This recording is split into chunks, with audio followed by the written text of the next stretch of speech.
Nós falamos na última ministração, há 3 semanas atrás, não 4, né, que eu passei 2 semanas fora, essa é a terceira, falando sobre ação maligna, ação espiritual. Nós não fazemos apologia a demônio, mas a maior estratégia de Satanás, a maior estratégia, é que ninguém saiba que ele existe. Essa é a maior estratégia dele.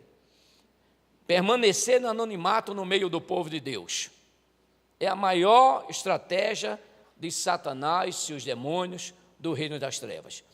Ele quer continuar fazendo as coisas, agindo, e no momento que eu e você não tem conhecimento da origem dos nossos problemas, evidentemente a gente não vai tratar a causa do problema, e ele vai continuar prevalecendo. E nós falamos de algumas características desses demônios, até para que a gente entenda que nós precisamos tomar posição e sermos mais fortes do que ele, se nós quisermos vencer as batalhas da nossa vida. Muitas vezes nós pensamos que nós não estamos sendo afrontados de forma direta, mas você pode ter certeza que essa luta que nós estamos evidenciando pela mídia, ela vai atingir de forma direta, talvez hoje só indiretamente, está atacando a sua vida, a sua família, mas logo, logo, se não tomar cuidado, se não vigiar, se não fechar as portas para esses demônios, eles vão agir. E nós falamos de algumas características deles, dos demônios, o que é que eles fazem dentro daquela passagem lá de Lucas, capítulo 11, versículo 23, e nós fizemos uma explanação do versículo 14 até o versículo 26, sobre algumas características desses demônios, como eles agem. No campo natural, um ladrão, ele consegue ter sucesso por um elemento chamado surpresa. Se nós estivermos prontos, preparados, nós não seremos atacados por nenhum sequestrador, por nenhum ladrão, por nenhum criminoso.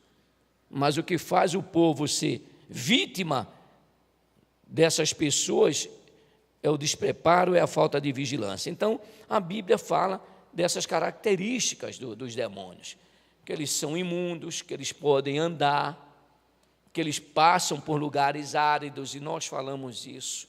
E como nós temos falado sobre isso, nós temos dito que o milagre vem logo depois da palavra, e que para vivermos os milagres de Deus, nós precisamos ouvir a palavra de Deus, nós precisamos compreender a palavra de Deus, e nós precisamos praticar a palavra de Deus.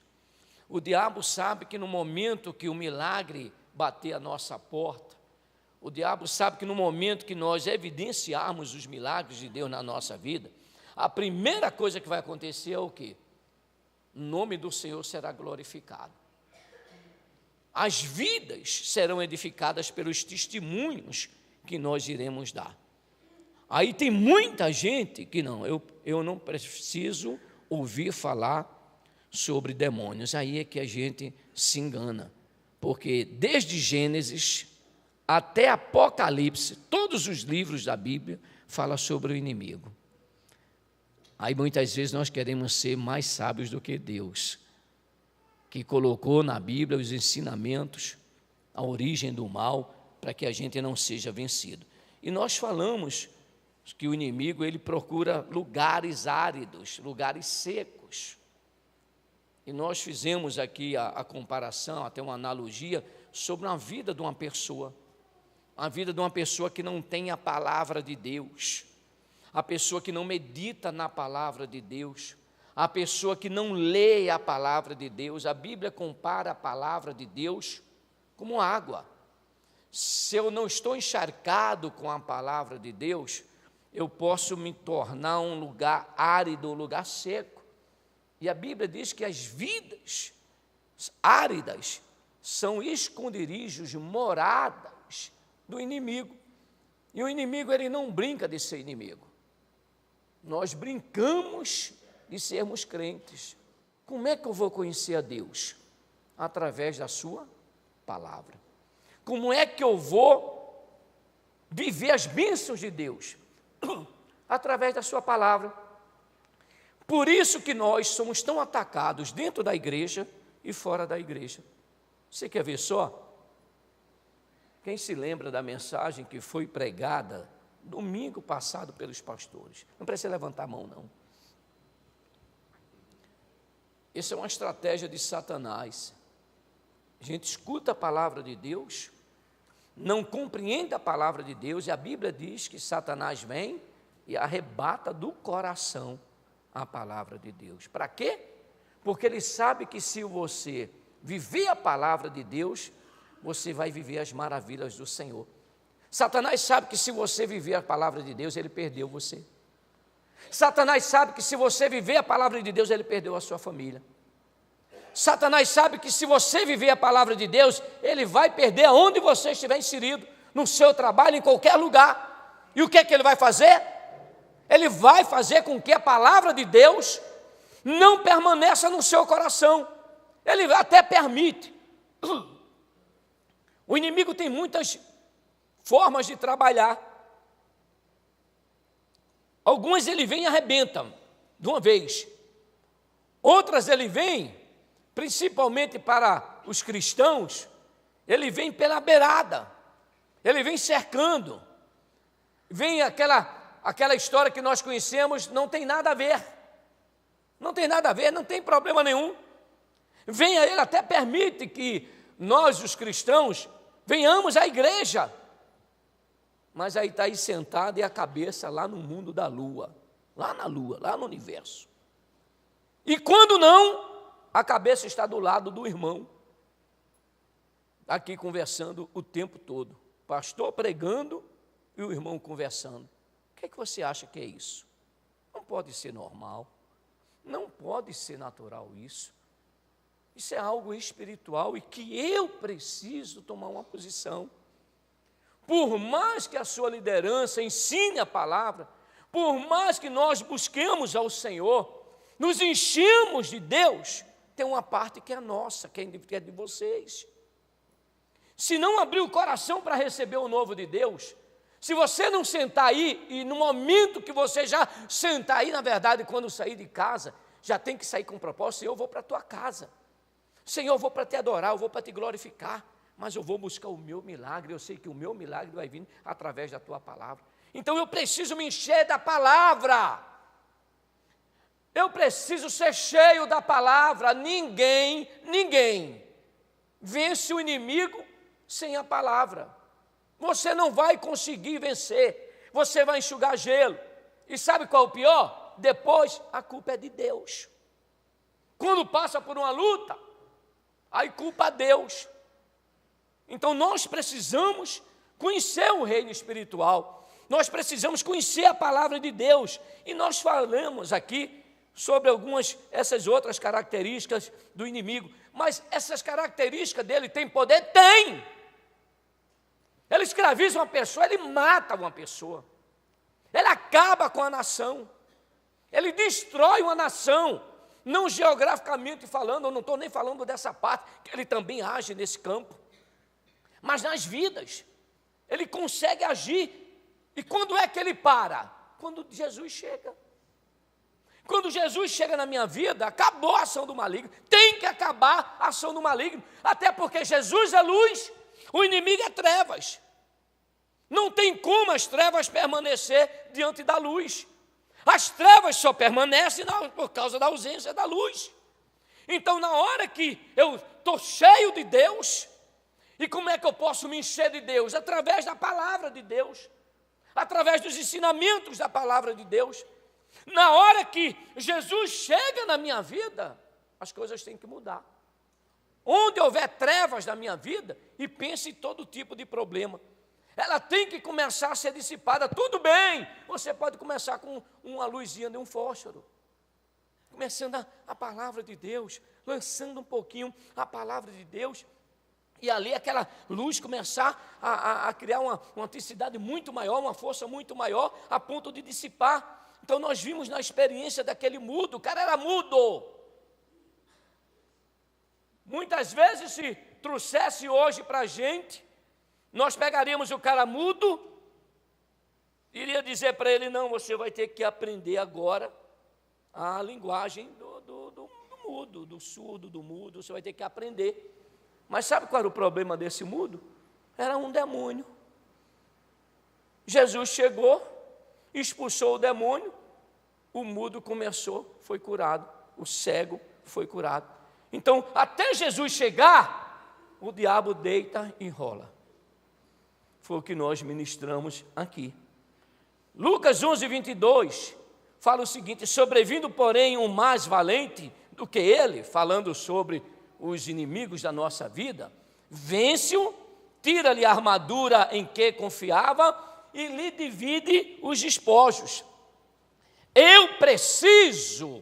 Nós precisamos ser esse mais valente. Se eu não lutar com esta força deste mais valente, o inimigo vai prevalecer na minha vida, e eu vou passar uma vida sem ter testemunho para dar, uma vida que não glorifica o nome de Deus, uma vida que mais murmura, mais reclama de Deus do que glorifica a Deus. Sobrevindo, porém, o mais valente.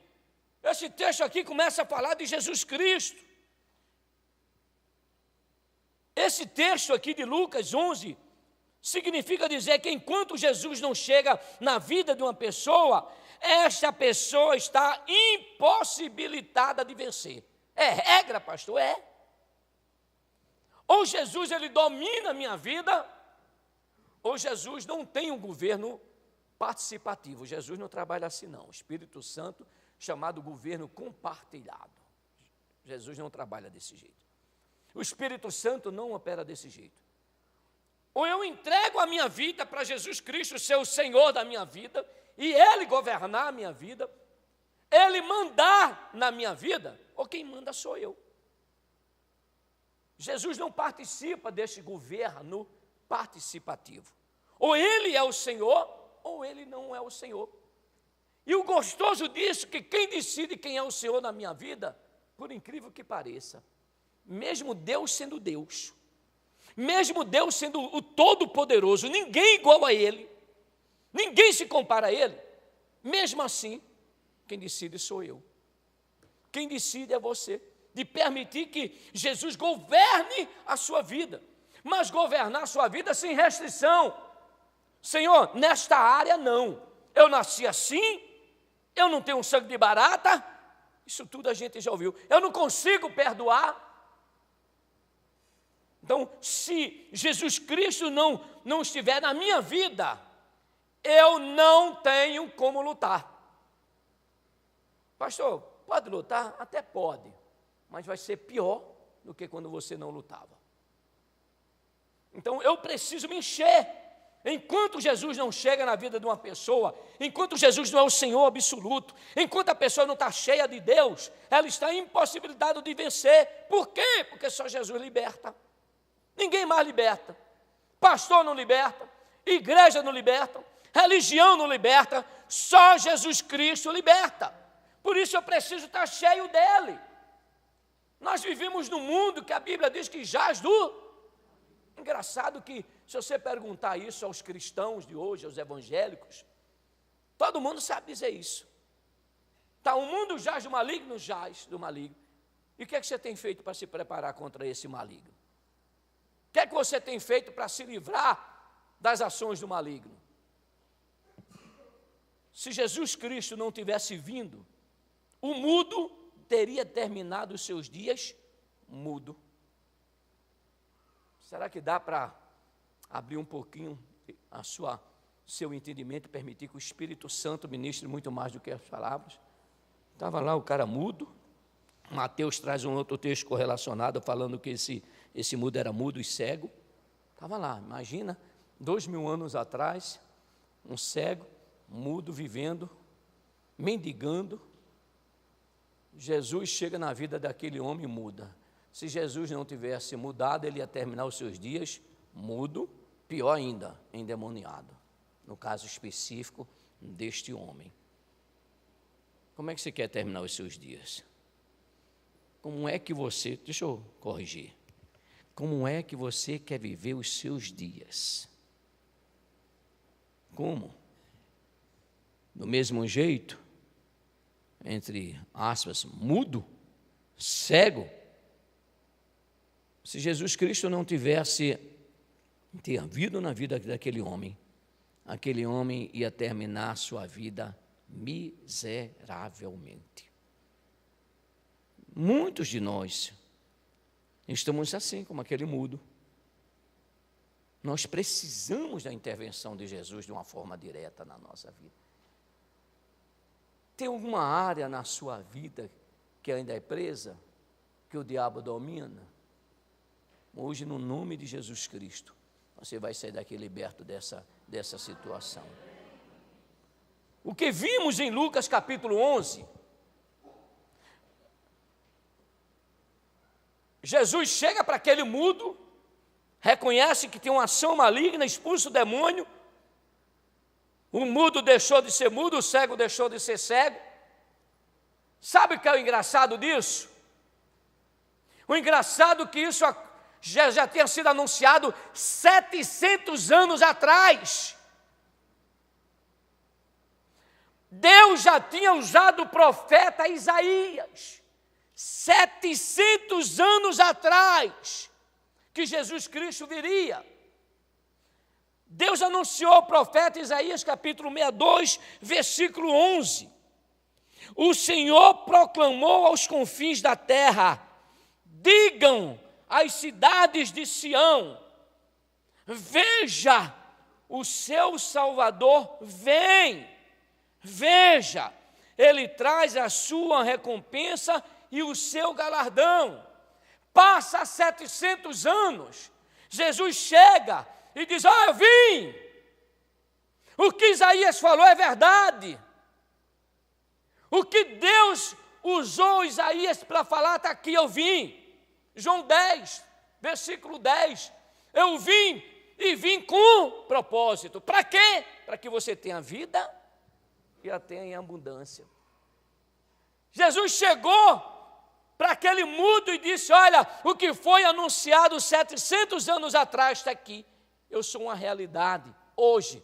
E eu vim para você ter vida e você viver uma vida abundante. E aquele mudo conseguiu viver. Mas o que mais me chama a minha atenção é que agora passa-se 2000 anos depois de Jesus Cristo. 2000 anos depois que Jesus Cristo veio e evidenciou para que ele veio. Ele deixou muito claro o propósito da vinda dele como um filho de Deus.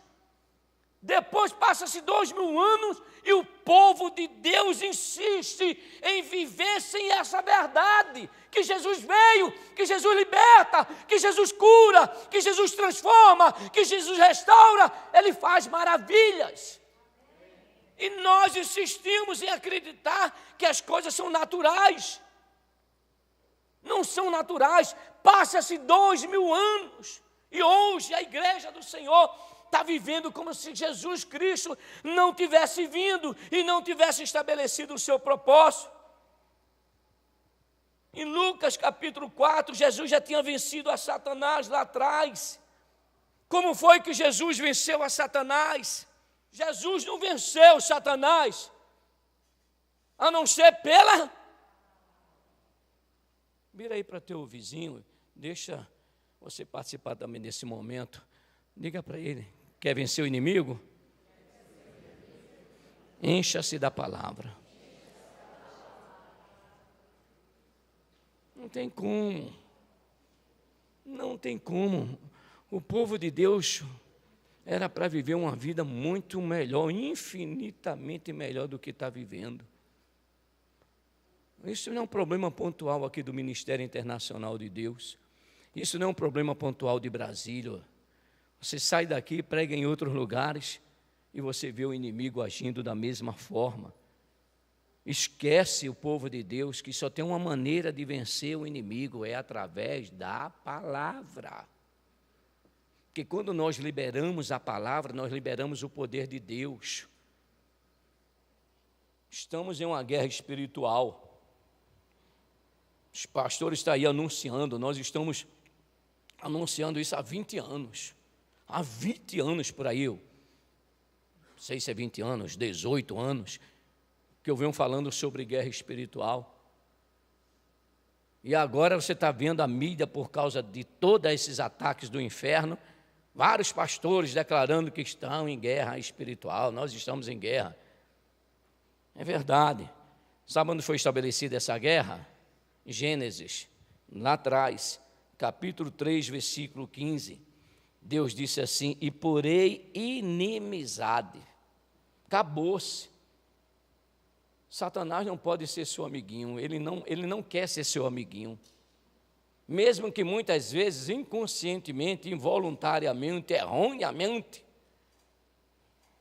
nós queremos ser amiguinho das trevas, fazendo coisas que não agradam a Deus. Satanás não quer ser amiguinho da gente, não.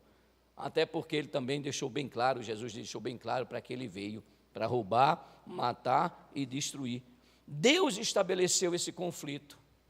Acabou-se. Eu não, pastor, eu não sou de guerra espiritual.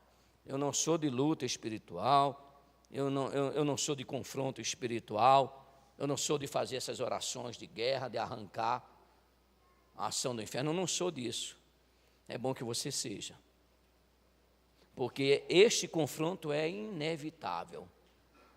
Ou você passa para atacar, ou você vai continuar nessa posição defensiva. Deus estabeleceu esse conflito entre Satanás e o Senhor Jesus e, por consequência, a todo o povo de Deus. 1 Pedro 5,8. O diabo, o quê? Vosso adversário. É vosso adversário. O que é adversário? É aquele que luta com o objetivo de destruir seus inimigos. E glória a Deus, porque Ele é o nosso adversário. Louvado seja o nome do Senhor, porque Ele é o nosso adversário. Mas nós precisamos entender que Ele existe. Aí o que é que Deus disse? Efésios 6,11. Revesti-vos de toda a armadura de Deus, para que possais estar firmes contra as astutas ciladas do diabo. Eu fui agora pego de surpresa, porque quis.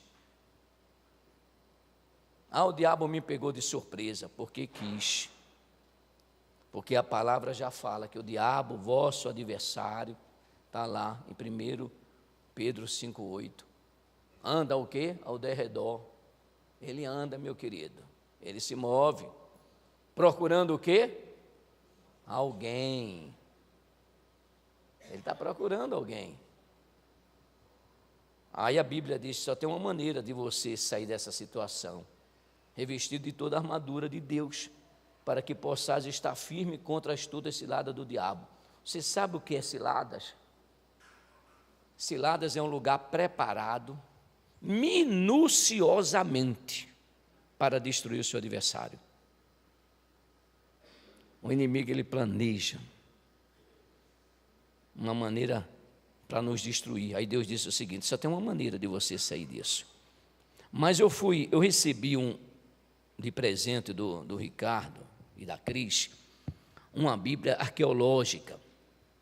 Eu tenho algumas traduções lá, e essa Bíblia, ela apresenta uma outra palavra, que é lá no original. Essa palavra, ela é mais aplicada a esse texto do que essa que eu acabei de ler, que é a ARA, a ARC, a NVI, Almeida Revista Atualizada, Corrigida, que são algumas traduções bíblicas. Apresenta sempre a palavra revestir, que é um engano nosso. Como o que é revestir? É vestir novamente. E a armadura de Deus, ela não é para ser revestida, a não ser que você ficou despido. A armadura de Deus é para eu vestir. Acabou-se. Na hora que Deus disse que eu devo me vestir da armadura de Deus, acabou. A partir daquele momento eu estou com o capacete da salvação, a couraça da justiça, o cinto da verdade, meus pés estão preparados com o evangelho da paz, tem a espada do Espírito e tem o escudo da fé. Os componentes da armadura. O que acontece hoje no meio do povo de Deus? No meio do povo de Deus é que ele fica se revestindo da armadura. Se revestiu da armadura é porque você tirou a armadura. Então esse entendimento está errado. Eu preciso me vestir. Eu devo entender que eu tenho que me vestir de quê? Toda a armadura. Pastor, só o capacete da salvação resolve o meu problema? Claro que não. Pastor, se eu colocar o capacete da salvação, a couraça da justiça, o cinto da verdade, calçar os meus pés com a preparação do evangelho da paz e a espada do Espírito e o escudo da fé. Aí Deus diz para a gente, quer vencer, quer permanecer firme, ou seja, inabalável contra os ataques dos valentes, só tem uma maneira. Se vista da armadura de Deus. Deixa eu corrigir. Se vista de toda a armadura de Deus. Porque aí vai vir um dia mau. O vento vai soprar. O inimigo vai agir. Mas você está tão firmado em Deus, tão estabelecido na palavra, tão convicto do que Deus está falando e ministrando a você, que o inferno vai vir. Demônios, não, alguns demônios vão se levantar contra a sua vida, mas a Bíblia diz que você vai permanecer firme. Ele não consegue, ele não tira a tua paz, ele não tira a tua alegria. E hoje à noite eu vou estar falando sobre isso. Mas eu preciso estar o quê? Firme para quê? Para me alegrar, independentemente dos ataques do inimigo. Por quê?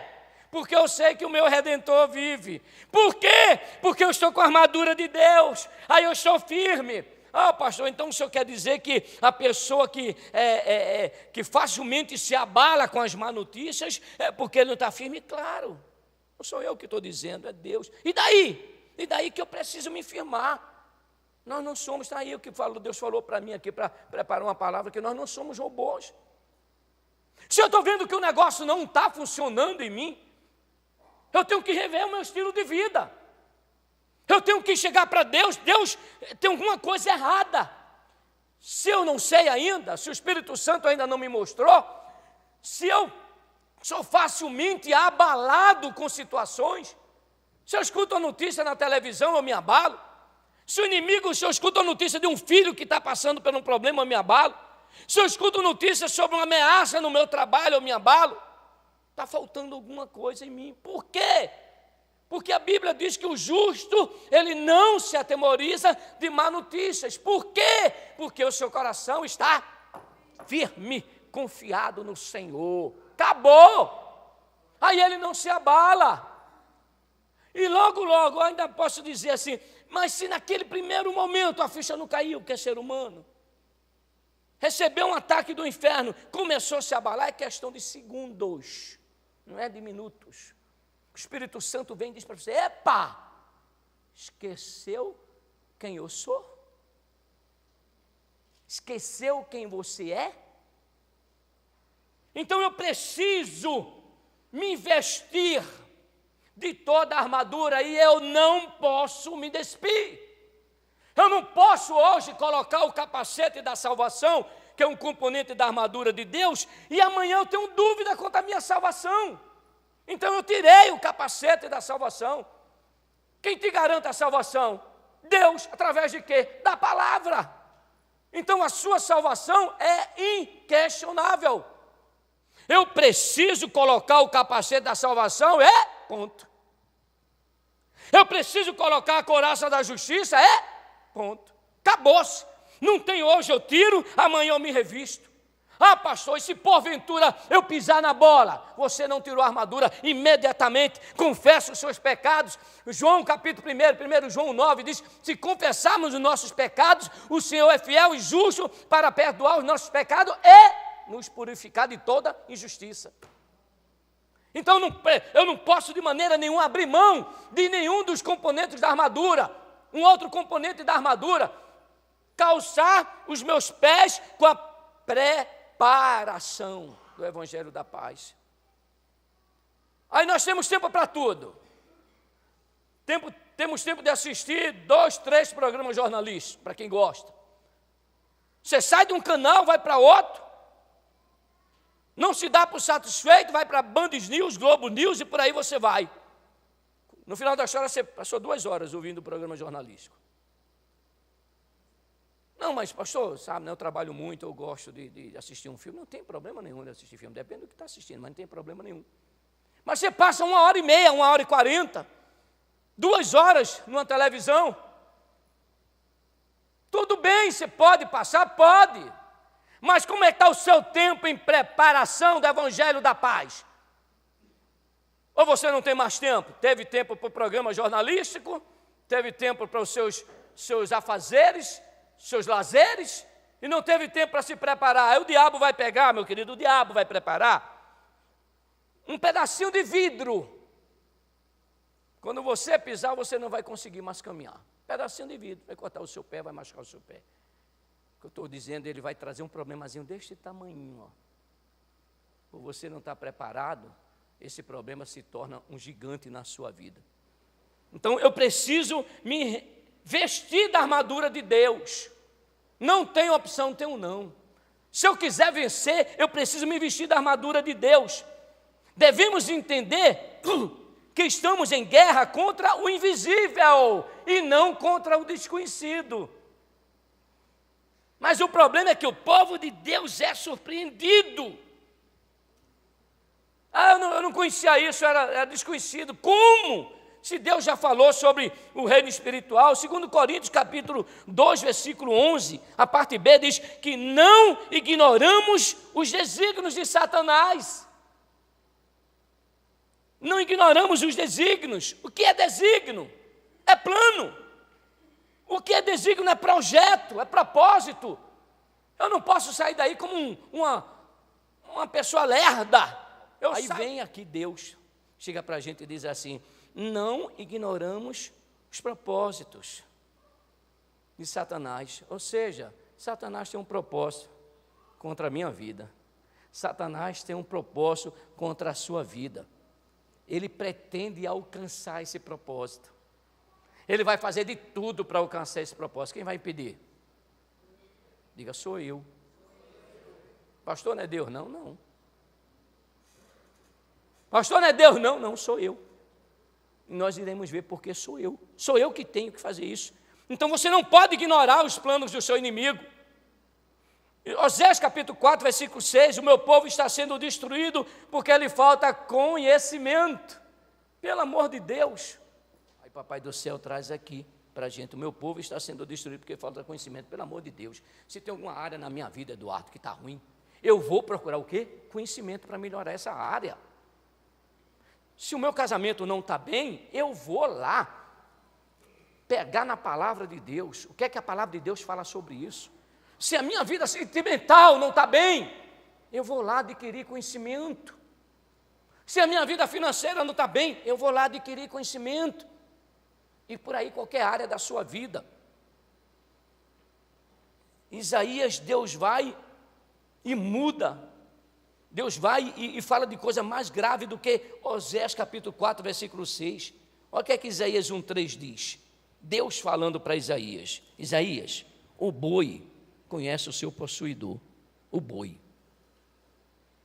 O jumento, a manjedoura do seu dono. Mas Israel não tem conhecimento. O meu povo não, misericórdia. Olha só, o boi conhece o seu possuidor. Um jumento a sua manjedoura. Mas Israel, ou seja, o povo de Deus, não tem conhecimento. Eu estou passando por um problema, então eu tenho que buscar conhecimento.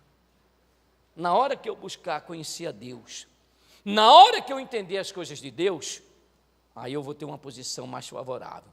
Não somente estamos numa guerra, estamos num campo de batalha. O que quer dizer? Andar no campo de batalha sem se precaver, sem se preparar, é garantir que vai ser ferido. Claro. Aí as pessoas, não, peraí, então eu não vou mexer com o diabo, não. Ou você mexe na ofensiva, ou você vai mexer na defensiva. Mas que vai chegar um momento que você vai ter que mexer, vai ter que mexer. Então o conselho que eu dou para você, mexa atacando. Mostra para ele quem você é. Jesus não chegou alisando o demônio, não. Jesus, quando chegou, ele já chegou dizendo quem ele era. Sai, sai. Sai, sai. Essa autoridade Deus deu para mim, Deus para você. É garantir que você vai ser ferido, ainda mais quando estamos exatamente na mira do inimigo, por sermos filhos de Deus e co-herdeiros em Cristo. Como somos filhos de Deus e co-herdeiros em Cristo, meu querido, nós estamos na mira do inimigo. Então o que é que eu tenho que preparar? Eu vou inverter agora o alvo, ele é que vai ser o meu alvo, não eu vou ser o alvo dele. Quem decide isso? Pastor Talismã? Decide pela vida dele, pela sua vida decide você. O que nós temos que fazer é trazer essa palavra de conhecimento para você, e você tomar posição. Eu sou herdeiro de Deus. Você tem ideia do que significa isso? Você tem ideia do que Deus tem como herança para você? Você tem ideia disso? Aí Deus vai e pega seu filho Jesus Cristo, o filho amado. Quando Jesus está sendo batizado, tem uma voz que vai lá do céu: esse é meu filho amado, a quem minha alma me compraz, quem tem o prazer e alegria.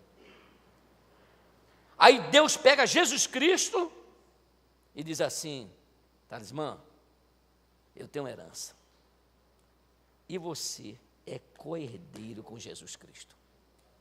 Você tem uma ideia do que significa isso? Piloto e copiloto. Onde é que fica o copiloto? Lado a lado. Você é co-herdeiro das bênçãos do Senhor, da herança do Senhor. O que Jesus recebeu do Pai está disponível para mim e para você. A mesma coisa. Ontem eu tive a alegria de compartilhar um pouquinho a palavra de Deus, eu, Alessandro e Paulinho. E nós estávamos compartilhando ontem 1 Coríntios 11, versículo 23, que fala sobre a ceia do Senhor. E aquela palavra é muito forte, a palavra é muito boa. Primeiro começa Paulo dizendo: o que eu recebi do Senhor, isso também vos entreguei. Aí ele continua: na noite que o Senhor foi traído, papá. Mas ele diz o seguinte: aquilo que eu recebi do Senhor. Ele estava falando de quê? Revelação, coisas novas de Deus. Será que você tem esse entendimento? Deus tem coisa nova para revelar para você. Deus tem gente, isso é coisa formidável. O povo de Corinto, os santos de Corinto, a igreja de Corinto, estava vivendo um padrão, e este padrão estava trazendo para eles o quê? Fraqueza. Estava trazendo para eles o quê? Doença. Estava trazendo para eles o quê? Morte prematura. Porque lá na frente, quando você pega a palavra de Deus, que diz que o homem examine-se a si mesmo, e assim como do pão e beba do cálice, porque quem comer e beber indignamente será réu do corpo e do sangue do Senhor. Aí Deus manda o homem se examinar. Aí ele diz o quê? É por isso que há entre vós fracos, doentes, e não poucos que dormem. Morte prematura. A falta de entender a palavra de Deus, a falta de compreender a palavra de Deus, a falta de viver a palavra de Deus. Os santos de Corinto estavam fracos, doentes e morrendo prematuramente. Rapaz, como eu me alegrei ontem de tarde, poucos minutos que a gente passou lá, ainda ganhei um bolo de banana que eu comi para me dar. Então eu preciso compreender essas coisas. O meu povo está sendo destruído, acabou. Pai, se eu estou sendo destruído na minha vida emocional, acabou. Porque a partir de agora eu vou buscar conhecimento, vou me levantar e o Satanás vai ter que sair. Ele tem opção? Não tem. Ele não tem opção, a opção quem dá sou eu. Eu dou opção a Satanás continuar ou não agredindo a minha vida, a minha família. Sou eu que dou opção a ele. Então, meu povo, por quê? Porque não me conhece, não me entende. Então, nós estamos em uma guerra. Nós temos que tomar posição, lembrando que nessa guerra eu estou só. Nunca você vai estar só. Não há essa possibilidade de você estar só. Estou falando de um homem de Deus, uma mulher de Deus, uma pessoa que procura viver uma vida em comunhão com Deus, que não anda brincando com as coisas de Deus. Ele nunca está só. O Senhor está com ele, então como é que você vai temer? Como é que você pode temer demônios se Deus está com você? Como é que você vai temer a luta? A luta quando vem na sua vida, pastor, o que é que você faz? A primeira coisa que eu vejo é saber se eu estou em pecado. Quando o inimigo se levanta contra a sua, primeira coisa, joelhinho no chão, ô papai do céu, como é que está a minha vida aí? Tem alguma coisa que eu pisei na bola e eu não prestei atenção? Aí eu vou e peço perdão. Se não tiver, eu digo, já sei. Me levanto e vou resistir ao diabo. Aí a Bíblia diz o quê? Sujeitai-vos a Deus, mas resistir ao diabo e ele fugirá de vós. Qual é o problema do povo de Deus? Que quando muito, se sujeita a Deus. E esquece de resistir ao diabo. Logo, ele não foge. E ele estando presente, imagina o que não tem na vida da pessoa. Muitos evangélicos, eu falei sobre isso aqui, resolvem adotar uma postura que chamamos de andar evangélico tipo voo automático. Está tudo ok, a minha vida está tranquila, né? Eu peguei esse tempo aqui na minha vida. Servindo a Deus, presidente da DONEP, minha vida estava num voo automático, estava tudo bem. A vida está controlada pelo piloto automático. Aí eu até escrevi aqui, cuidado com o inimigo, é esperto em turbulência. O nosso objetivo é o treinamento para batalhas espirituais. Não busque só ser informado, mas seja motivado para isso. Não adianta só você ter essa informação, você precisa estar motivado para colocar isso em ação. Você não terá de esperar o término das aulas para pôr em prática cada princípio. Permita que o maravilhoso Espírito Santo te conduza nesta caminhada. Quantas vezes eu estou ouvindo a ministração e Deus fala comigo, sentadinho aqui, eu já começo a agir aqui. Os pastores falando, os evangelistas, diáconos que também pregam, falando e Deus fala algo aqui sentadinho eu já começo a agir. Eu não espero chegar em casa, eu não espero, deixa eu almoçar primeiro para ver as coisas acontecer. Não, começa a agir. E o Espírito Santo vai te conduzir nessa caminhada. Jejum, oração e santificação devem fazer parte do nosso treinamento. Eu não tenho como ser treinado sem jejum, sem oração, sem santificação. Pastor, eu faço tratamento, já está mostrando que precisa aí de uma ação de Deus na sua vida. Eu não consigo fazer jejum, né, porque eu faço um tratamento. Já é um ponto para você identificar e começar a agir. Mas eu não posso fazer jejum no primeiro momento, enquanto não venceu essa situação. Faz um voto. Faz um voto com Deus. Senhor, eu vou fazer um voto. Antes eu li a tua palavra 20 minutos, agora eu vou ler 40. Senhor, eu vou fazer uma semana sem assistir televisão. Uma semana sem Face. Uma semana sem WhatsApp. Qualquer coisa assim. Eu gosto muito de chocolate. Faz um voto com Deus. Algo que é importante para você. Então, o jejum, oração e santificação tem que fazer parte. O sólido conhecimento, compreensão e prática da palavra de Deus e a dependência do Espírito Santo são extremamente fundamentais. Se a luta é com o reino espiritual, nosso treinamento tem que ser espiritual. Se minha luta é no reino espiritual, 1 Coríntios capítulo 2, versículo 13 e 14, disso também falamos. Não em palavras ensinadas com sabedorias humanas, mas ensinadas pelo Espírito. Aqui o Espírito é letra maiúscula, está se referindo ao Espírito Santo de Deus. Aí o que é que ele diz? Conferindo, está aí na tela, 1 Coríntios capítulo 2, versículo 13 e 14. Disto também falamos, não em palavras ensinadas pela sabedoria humana, mas ensinadas pelo Espírito, conferindo coisas espirituais com espirituais. Ora, o homem natural não aceita as coisas do Espírito de Deus, porque eles são loucuras, e não pode entendê-la, porque elas se discernem espiritualmente, conferindo coisas espirituais com espirituais. Não podemos comparar coisas espirituais com naturais. João capítulo 3 nos traz esse ensinamento. Um estudioso da palavra, conhecedor da palavra, chega lá para Jesus. João capítulo 3, olha o que é que ele diz, para Jesus Cristo. Olha quem era o abençoado, Nicodemos, um fariseu, estudioso da palavra. O cara conhecia a palavra. Na sinagoga, o cara estava na frente. Compartilhava com outros líderes sobre a lei de Moisés, sobre o Pentateuco.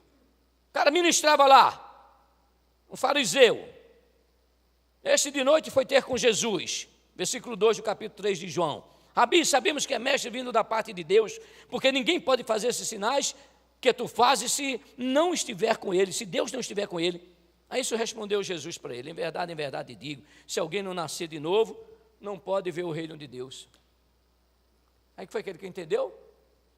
Coisas espirituais com o natural. Aí ele chega para Jesus e diz: mas como é que eu vou entrar, voltar lá para minha mãe? Não entendeu nada. Não entendeu nada. Então eu preciso discernir. Aí você diz: não, porque o cara era muito religioso. Mas se tu virar um pouquinho uma página, tu vai encontrar aqui uma mulher de Samaria que também não entendeu nada. Não depende do teu conhecimento, da tua inteligência. Depende do teu relacionamento com Deus, conferindo coisas espirituais com espirituais. Você precisa conferir coisas espirituais. O que é que está acontecendo na sua vida? Qual é a área da sua vida que precisa avançar, alavancar, crescer? Qual é a área? Vá conferir coisas espirituais com espirituais. Aí ele coloca aqui, o homem natural, ele não pode entender. Não está ao alcance do homem natural. Por que esses problemas surgem? Porque as coisas estão acontecendo? Não está ao alcance do homem natural, mas está ao alcance do homem espiritual. Então eu preciso discernir essas coisas espiritualmente, não tentando resolver as coisas de forma natural. Eu preciso o quê? Discernir. A capacidade para saber a diferença entre os dons que vêm de Deus e os que não vêm de Deus. É um dom. Pede para Deus. Deus me dá discernimento. Para quê? Para saber o que vem de Deus e o que vem do diabo. E daí eu poder agir, poder tomar posição. Porque tem situações na nossa vida que não é o diabo, é Deus provando a nossa fé. É Deus testando você. Eu quero saber, eu te dei agora um talento. Eu te dei 2 talentos. Tu me deu 2 talentos de volta. Agora eu quero te dar 5, mas eu preciso saber se você tem condições de receber 5 talentos. Aí Deus vai o quê? Provar a nossa fé. Mas Ele vai provar com que propósito? Da gente ser aprovado e dele nos abençoar. É só pelo Espírito. É só pelo Espírito Santo. 1 Coríntios capítulo 9, versículo 12, que nós estaremos ministrando no próximo domingo. Se coloca de pé, por favor, meu amado.